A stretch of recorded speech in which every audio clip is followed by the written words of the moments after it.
Paano nga ba i-cash out yung GCash wallet natin sa mLuwelier? So napakadali lang mga idol, no? In this video, yan yung pag-usapan natin. Pero syempre, kung gusto mo ng mga free load at GCash, make it sure na ka-like, subscribe at mag-comment down below para lagi kang updated sa ating mga tutorial videos. So dito mga idol, meron pong instruction dito kung paano nga ba mag-cash out doon sa mLuwelier. So pagkapunta natin doon sa mLuwelier, number 1, inform lang natin yung cashier na gusto nating mag-process ng cash out.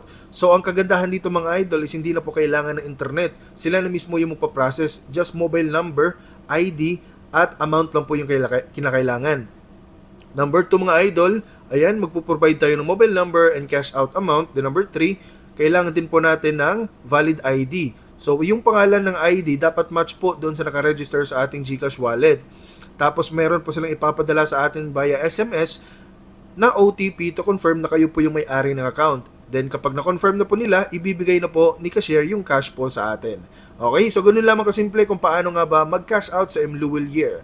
So, I hope na nakatulong tong video na to. Please don't forget to hit the like, subscribe, at mag-comment down below.